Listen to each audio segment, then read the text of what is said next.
wants to be a Melvinaire. It's a manhood movement, constant elevation. Every day we improving. 7 p.m. on Wednesdays. I think you should tune in. It's more than a podcast. It's a family reunion. Yo, what's up? This is Doggy Diamonds, and right now you are listening to the Melvinaire podcast. Make sure you subscribe and leave a rating on this show. It's very important. There we go. Mic check, 1 2 1 2. You are now tuned in to episode 4 of the Melvinaire podcast. I'm your host, Rome the Plug, and our special guest we have on today is the infamous Frederick Hawthorne, man, of Barbershop Conversations, 9 Wives the movie. Everybody check it out. Make sure you subscribe to his YouTube. Be sure to go online, pay for the movie. It's an awesome movie. Thank you, dog. Awesome movie. So, where do I start, man? First of all, I want to congratulate you. Oh, that's love. I want to congratulate you first off, man. You pissed a lot of people off, brother. I'm glad. and you pissed a lot of people off, man. And I'm glad you did it too. Mm-hmm. You know, and just from some of the conversations that we've had prior, you know, and knowing where you was doing it from and why you were doing it, I respect you so much more because I respect you so much more for what you accomplished. Because it sent a message, but it also made it should have made everybody take a step back and look.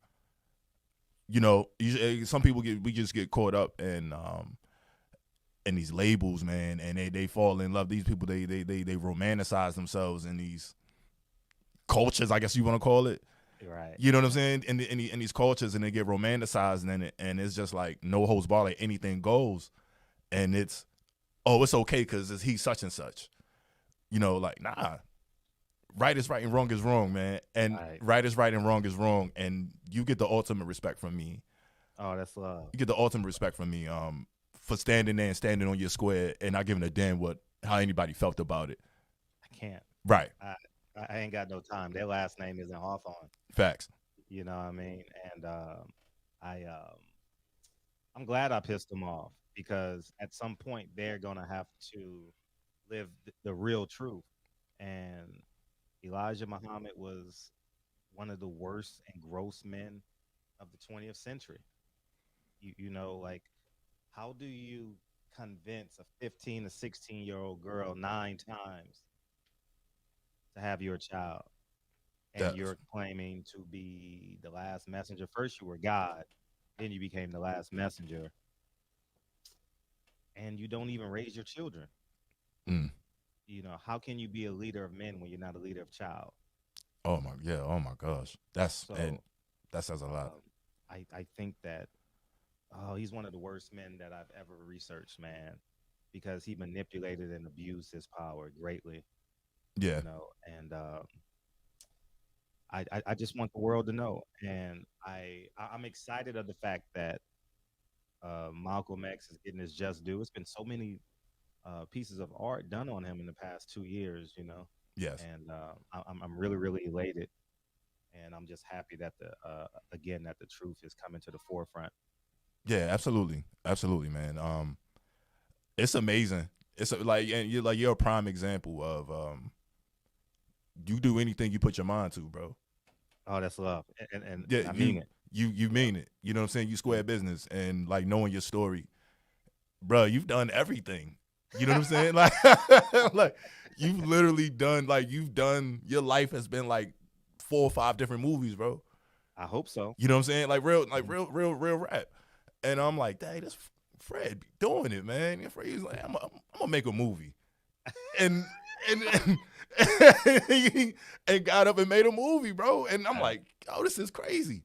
Facts. And the ripples that it caused. That's how you know. Like you can't deny the truth. No, you can't. You can't deny. You cannot deny the truth. Not 1 second. And moreover than the truth, coincidentally, my daughter is like right next to me, and I got to be great because I can't allow my daughter to succumb to men like Elijah Muhammad, Future, NBA YoungBoy, and now the baby. Like, it's so important.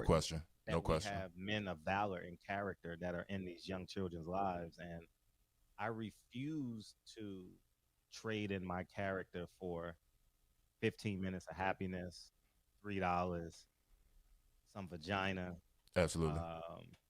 and I it turned on me when Lincoln was born.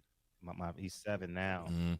and I told myself, the Honorable Fred, play on words, must begin today.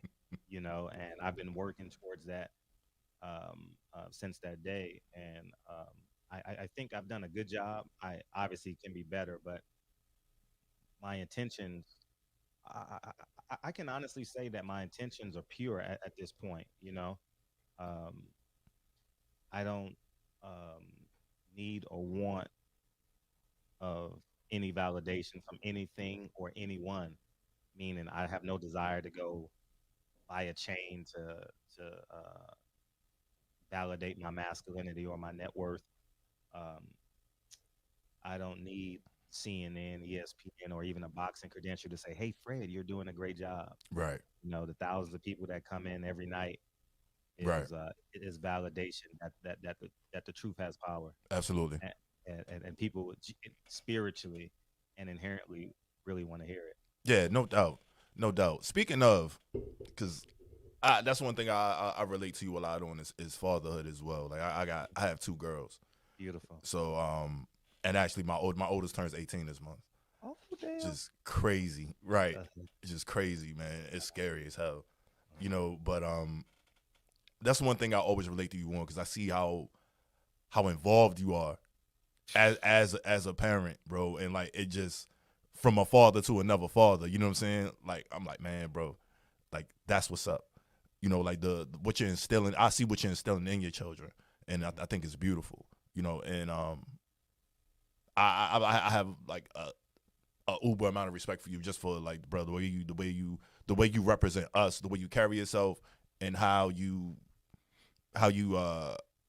you preach positive masculinity. It's like only men know how to deal with men. You know what I'm saying? In regards to that, and it instills sharp and instill. And like bro, I watch you every day, man. Like Thank you, I peep all the jewels you drop every day, man. And and like we need more. We need like 1,000 more Freds. You know what I mean? Like they coming. Yeah. They coming. Yeah. They coming for sure. Yeah, like like you are a great representative. Thank you. And like I said, for your story, bro, like I'm always rooting for you, man. Oh, that's love, yeah, dog. always rooting for you, man. Cause like I've just seen it, like when you like, yeah, man, I want to do this, and then like I heard you, like, bro, like I knew I messed with you, bro. When me and you had a conversation about Malcolm X, I'm like, dang, bro, like that was kind of. I'm like, man, he feel like me.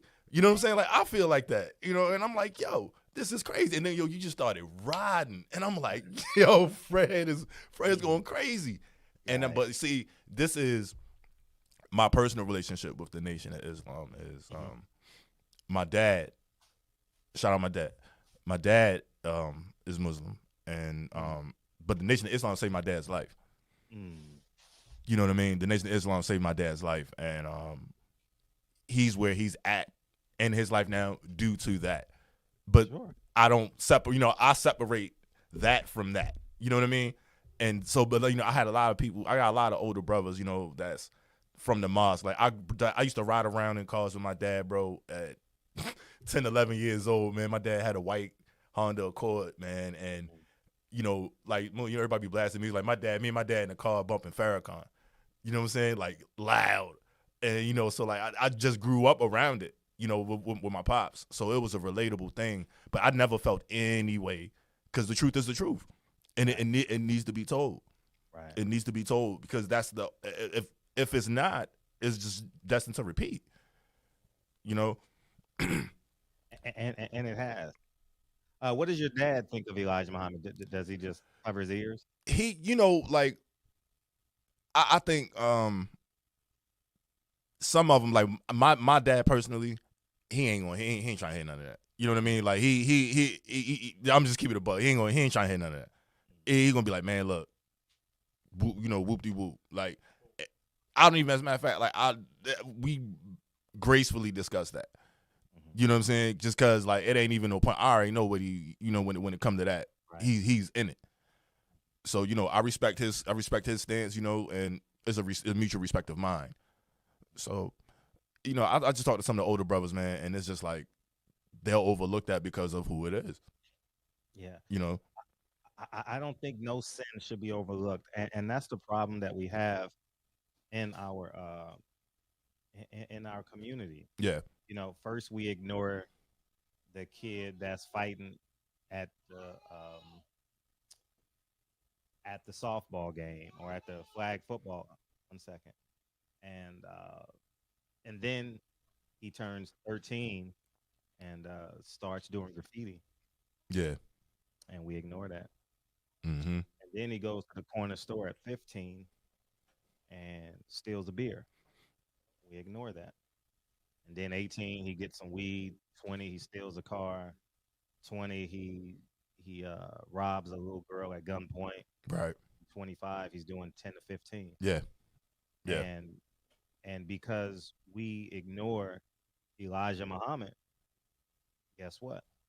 Farrakhan repeats the same cycle. These rappers repeat the same cycle. Like, how can Farrakhan speak on the truth and say, gang this, we need to get rid of gangs, we need to heal ourselves, we need to become a nation, but we can't become a nation if the foundation is rotted. No doubt. No doubt. And I think, now, matter of fact, I know Elijah Muhammad was no good, and his foundation is rotted. You know, Right. 25 kids going to court for his few dollars that he had, Mm-hmm. and him not setting them up, and him saying that it's only one leader. You know, Right. the Nation of Islam should be gone, and just the fact that Louis Farrakhan wanted to kill Malcolm X. Mm-hmm. That's heart-wrenching to hear. And now he is, in 2021, a leader of black men. Yeah. So you can want to kill a black man for disagreeing with you, with the truth on his plate. Hey, what's going on, everybody? To lead us. Sorry, I'm late. Tractor trailer flipped over on the highway, bro. That's crazy. That's crazy. But yeah, yo, Fred, we got Fred on. Fred, this is my co-host Mel. Nice to meet you, brother. What's up, man? Yeah, so we talking Nine Wives Nation of Islam. Okay, yeah. So yeah, that's crazy, and even some of those details down to, you know, like some of the things that you just spoke on, like that just wasn't known, you know, and that was just things that they didn't want. They didn't want that to be known, you know. Such a man is worthy of death. That's what he said about Malcolm. 2 months later, he's dead, and in all these years, he's saying he loved Malcolm. Right. Matter of fact, I love you, Jay. I'm a pop. I love you. You got 2 daughters. I love you. Right. So, you know? And go ahead. I'm my bad. Did we speak about what inspired you to make this movie? Just I love Malcolm, you know, and I was born in the same hospital where he was pronounced dead, right across the street from the Autobahn. I was born in Harlem, obviously, Sugar Hill. Okay. Raised in Esplanade Gardens, which is actually on the same corner where Alpo was murdered. Yeah, that's crazy. 147th Frederick Douglass Boulevard is where I was raised. And my infatuation and love for Malcolm just grew as I got older. And the older I got, the more inquisitive I became. Okay. And now I consider myself a full-fledged, independent, grown man. And because I was kind of quiet on Farrakhan for a long time, because I've only lived in major cities, New York and Los Angeles. Okay. Mm-hmm. So I kind of took a step back, and I'm like, man, no one pays my bills. They don't do anything for me. And now it's time to live the second half of my life as free as I want to be. Facts. And the film, I gave birth to the film. Okay. And it's probably the most cathartic, revolutionary, independent, spiritually evolving space in my life that I've ever had. You know, 9 months was just amazing. Okay. And I'm glad I did this piece. I think it's a perfect piece of art. Yeah. I think it's powerful. I think it's intentional, and it's going to be here forever. That's the Right. most beautiful thing about it is Facts. Uh, it's not going nowhere. I Yeah. was I was watching one of your shows, Uh-huh. and you had made mention of the how they was doing Ali's money with the Hmm. funneling his money through the charity system. Can you elaborate a little bit more on Yeah, that? yeah, it's awful. I got so much footage, so many interviews on that, man, and they robbed Muhammad Ali blind, Mm, and he was forever faithful to Elijah Muhammad. You know, so what they did was Herbert Muhammad and not Al Heyman, Bob Arum created something called main bouts mm, with the permission of Elijah Muhammad. And what they did was they would split the money from Bob Arum to the Nation of Islam, and then the Nation of Islam would take that split mm. to Chicago, and then split that with Muhammad Ali. Wow. Wow. Can you imagine that? Can you Yeah. Wow. imagine that? And what And was these so are polarizing about that is that Elijah Muhammad didn't even want like anything to do with entertainment or sports or anything like that, right? no, he was the only Nation of Islam member that was allowed to do it because remember, um, um, Louis Farrakhan had to give up his budding Mm, musical career to Hmm. join the Nation of right. Islam and to be an asset to Elijah Muhammad. And that's where the jealousy of Louis Farrakhan with Malcolm. Malcolm X, because he was Hmm. coming so more polarizing. He was getting into the colleges and he was evolving and growing. And then Muhammad Ali was everything Louis Farrakhan wanted to become: Mm, famous, powerful, influential, wealthy, good looking, charming, had his way with male and females. Hmm. And so Louis Farrakhan uh, was vi- was very, very jealous. mm, And I have first person accounts that can substantiate. Most notable, Muhammad Ali's wife at the time. mm. You know, she was married to him for 10 years, and I have all of it on wax, as they say. So, Right. um, and he was even kicked out like in 1970 and never got back in, and they were still splitting the money. You Wow. know, Mm. Herbert was still getting his cut. That's insane. It's insane, man. It's a game, Yeah. That's insane. So, you know. any other future film projects in the works? Yeah, I'm working on something now. I don't know if I can articulate it right now, Mm. but the working title is called "You're Next," and basically, we go do things what coward Negroes are afraid to do, Mm. Mm. Okay. and we take a trip across America Okay. and Oh, that's do what fire. Yeah. do That's what fire. do what we're supposed to do when bad things happen to us. Yeah. Okay. That's fire. So And it comes out May 19th, nice. Malcolm X's birthday. Fire. Uh, Fire. So a question I want to have because we yes. was kind of having this debate, and um, do you think that the way that the Nation of Islam reveres Elijah Muhammad, do you think that this underage thing ended with him? Do you think that Farrakhan might have had, or do you have any information, like any like solid information that Farrakhan was also involved in having I have underage solid concubines? information that he protected the lies. Okay, He employed so and empowered Elijah Muhammad illegitimate children and family, oh and okay, and uh, that's solid proof that I have. Um, I have interviews from people that were very close to Farrakhan that said he had kids outside of his marriage, mm, but I can't confirm that. right, Right. I haven't done that, but I can confirm that Elijah Muhammad had sex with a 15-year-old, Right. wow, and I have I have the birth records mm, and all that.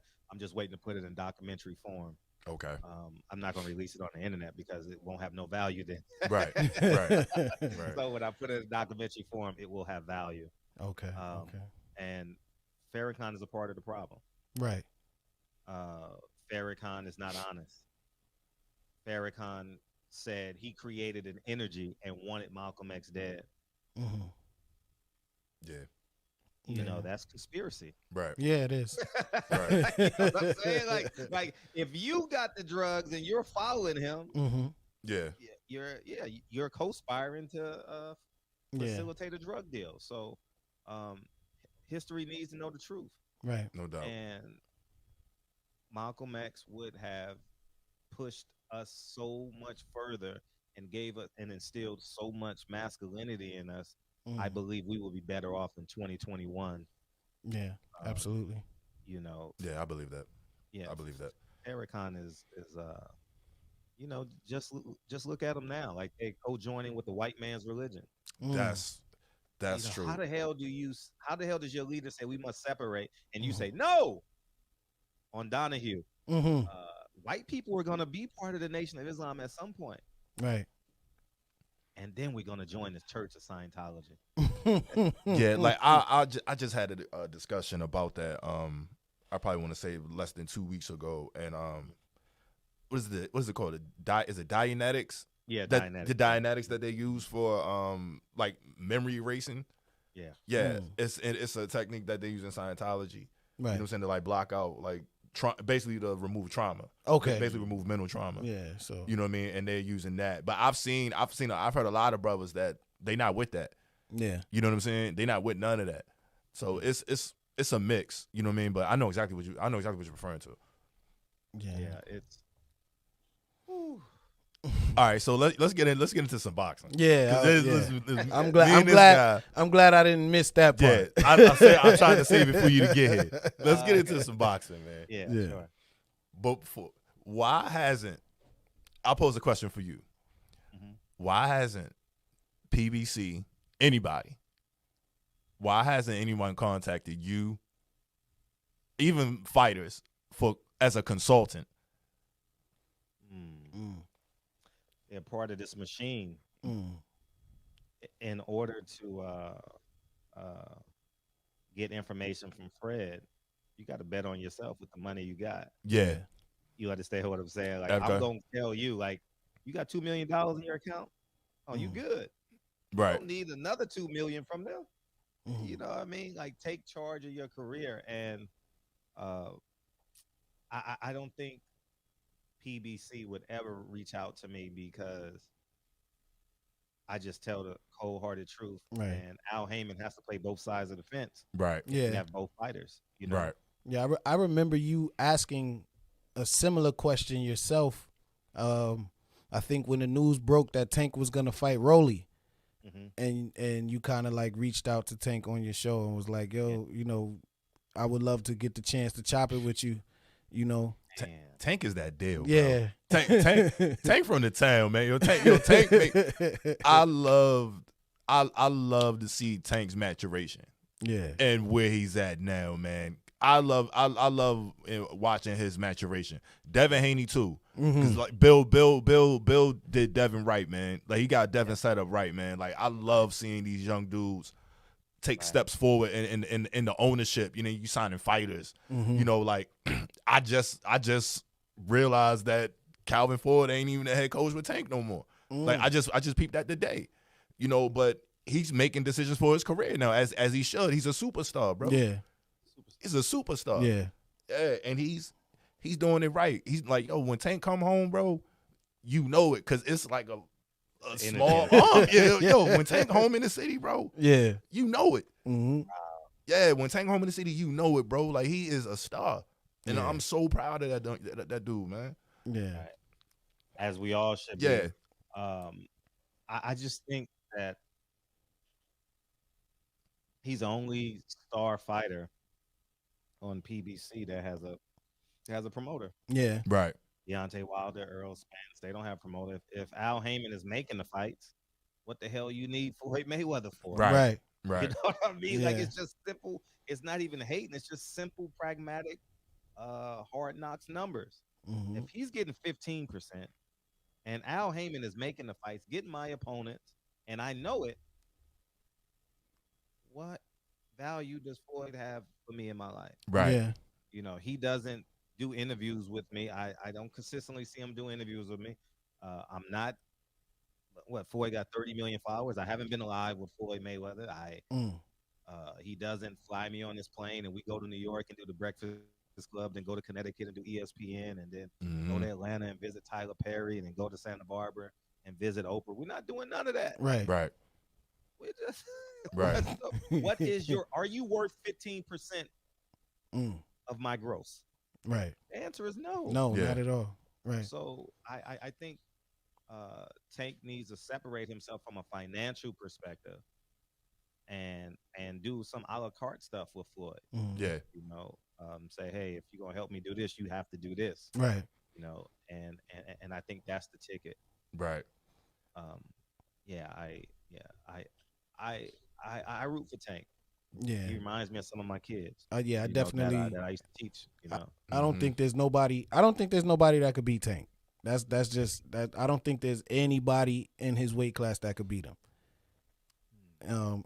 Real quick, now that we talking about the money team, I just want to give a shout out to my homeboy Lionel Thompson, aka Lonnie B.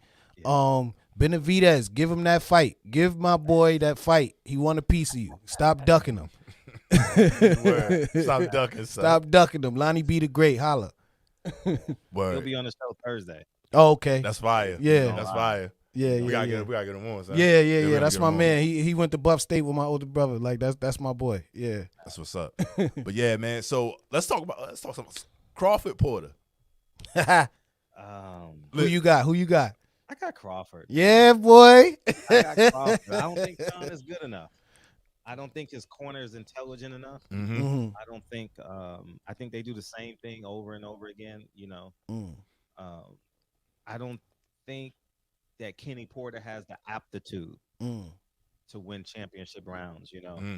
Earl Spence knocked him out in the championship rounds. Right. Broner knocked him down in the championship round. Ugas knocked him down in the championship rounds. Right. Yeah. Thurman hit them power shots in the championship rounds. Danny Garcia won the championship rounds. Mm-hmm. So he has a history of faltering in the championship rounds, and you are what you eat, and you are what you train, right? Mm-hmm. Right. And I think that Terence Crawford will be better. Be better, and he is going to simplify the fight, and Shawn Porter is going to look like a midget in there in the championship rounds, like too short, don't have the reach. That herky-jerky stuff ain't going to work because he's just going to hold his jab out there. Right. And, and then counter with this. I don't know if he's going to be orthodox southpaw, whatever power hand he has. And that's going to be the fight in the championship rounds. And Shawn is going to look like a remote control car that came off the train track. I mean, that's what it'll be. My outlook on Shawn Porter, I think this is definitely going to be Crawford's most challenging fight. Absolutely. But I was watching him all day, and to piggyback off the point that you was making, I think he's just really, really too good natured. Like, I love Shawn Porter as a human being. Mm-hmm. You know what I'm saying? But I think he needs more of a mean streak in the ring. Like he has a lot of respect for his opponent, and I think sometimes that shows, when he's getting down the stretch, when he's fighting, like he doesn't have that killer instinct. Right. Yeah, I can see that. Shawn is a nice kid. Yeah. Mm-hmm. He's a very nice person. Beautiful family, all that. But that's not gonna give him the WBO belt. Right. He's gonna have to be a dog. And I told him one time, we was in an interview, it was me, him, his dad, and another media member. And I said, you know why you lost that Kell Brook fight? Because you wasn't a dog. Right. Too nice. Mm-hmm. The man clinched you 50 times and you don't low blow him. Right. Right. You don't punch him in the nut because you're gonna get a warning. Like, I don't understand why you didn't body slam this guy. Right. Right. And I don't think he really understood me at the time. Now he may get it, but he won't do it. Right. Nah, he's not built like that. Yeah. He's built to stay within the margins. Mm-hmm. You know what I mean? He's gonna He's not gonna color outside the line. Right. You know, he's gonna fight the speed limit. Yeah. There is such a thing. You know? Yeah. And that's gonna be the difference in the fight because Terence Crawford can get nasty. Yeah. Yeah. You know, and that's what I think what separates them. You know, so I think it's gonna be an easier fight than what people think it's gonna be coming down the stretch. First half of the fight, very challenging. Yeah. Mhm. I see that. I can see Porter posing some difficulties for Bud early on in the fight. No, because Bud starts slow. Yeah. He does. He starts slow. So I can see Porter giving him some issues, in the first half of the fight. The second half of the fight, I see Bud separating himself. Yeah. So would this be a good litmus test for Bud if we get the Bud Spence fight made? Oh yeah. Yeah, Shawn Porter's the Buffalo Bills. Okay. You know, he's the valedictorian and not the cool guy. You know, like right. he's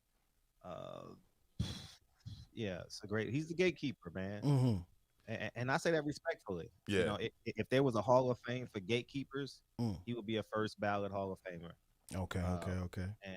And I don't. People may think that's disrespectful, but I think he's a hell of a competitor. Yeah. Yeah. The ultimate competitor. I just think that his dad's puts cranberries in the stuffing. You know what I mean? He dressing. You know what I mean? And that's the difference. That's the difference between Shawn Porter and Terence Crawford in this fight. Shawn Porter's mom makes stuffing. I mean, yeah, Shawn Porter's mom and dad make stuffing, and Terence Crawford's mom and dad makes dressing. Yeah. Right. You know what I mean? Yeah. So, do you think Crawford is overtraining for this fight? Nah, he always goes to Colorado. Every time I see Terence Crawford, he's doing two things on the most part. He's competing and raising his kids. Yeah. Yeah. And what I see when I see that is a man that don't drink, the man that don't smoke, the man that lives his private life, keeps his private life private. And I can respect that. Yeah. You know, that's what our grandparents did. You know what I mean?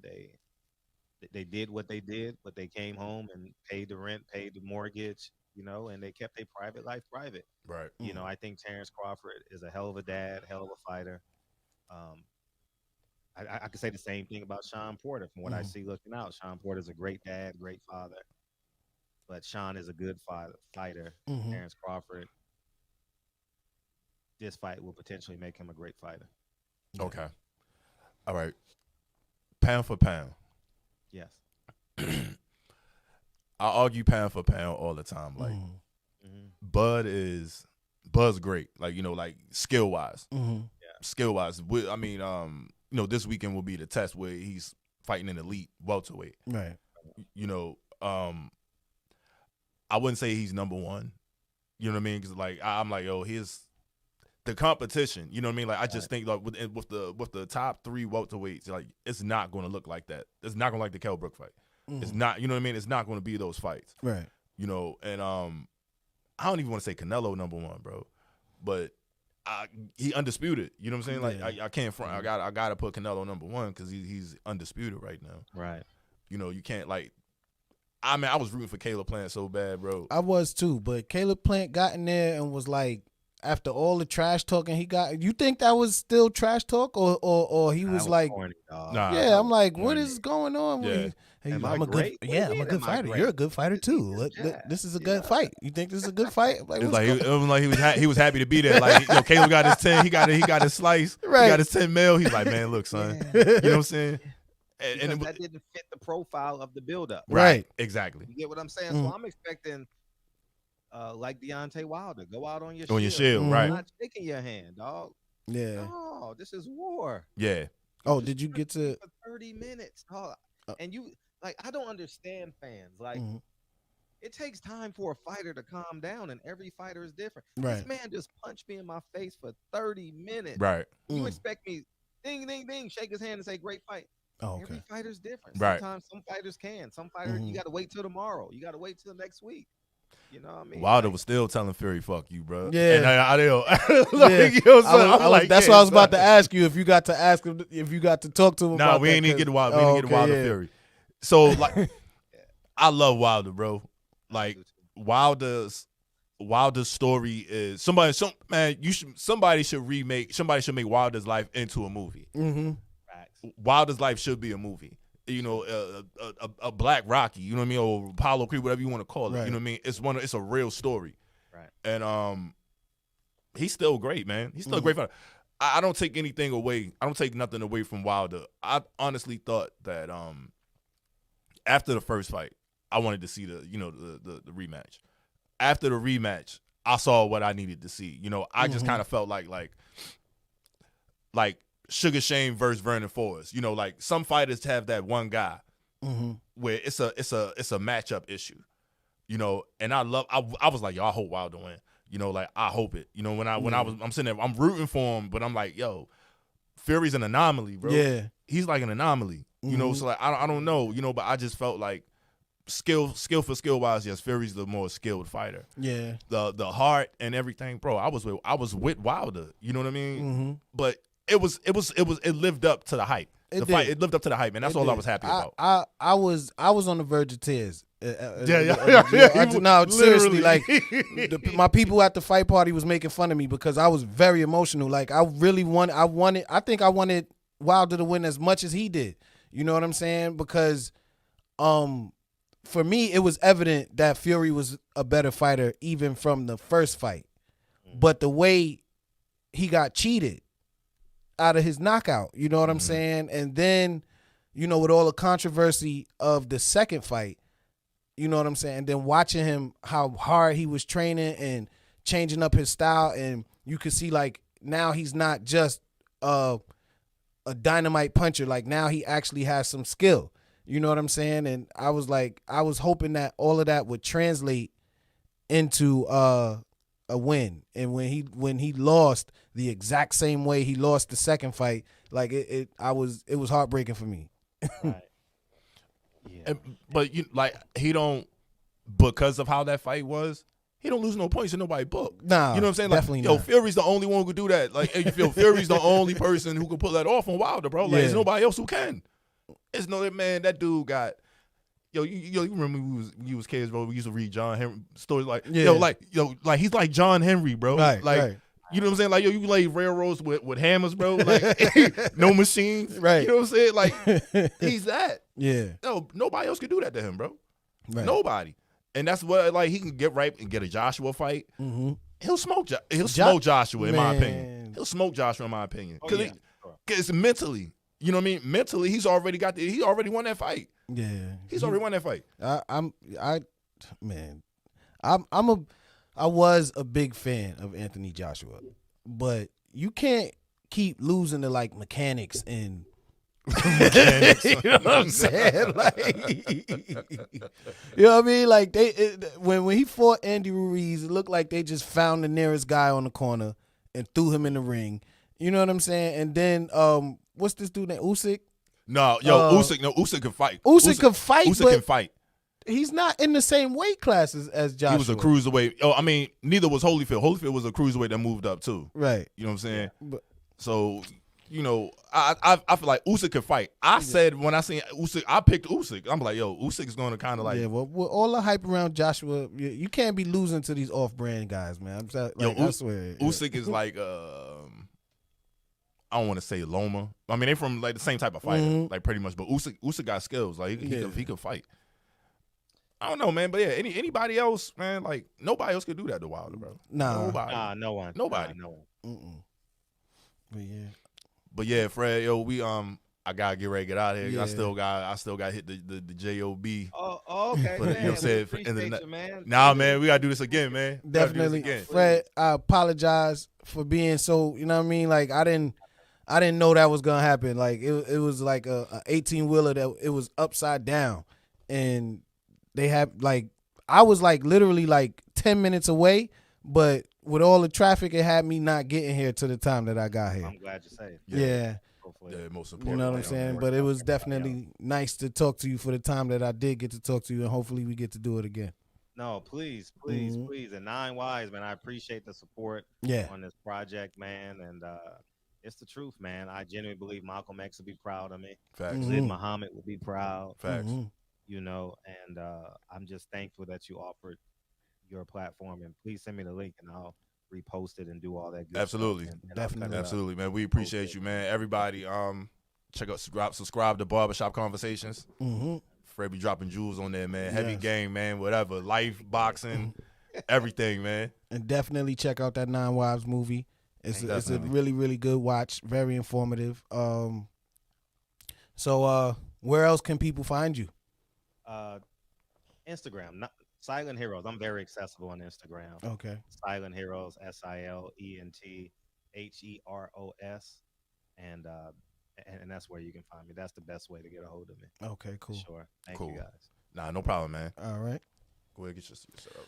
All right, so as usual, you can find me on IG at mega_Mel85. Check me out on my websites, rentals at jamglobalenterprises.com.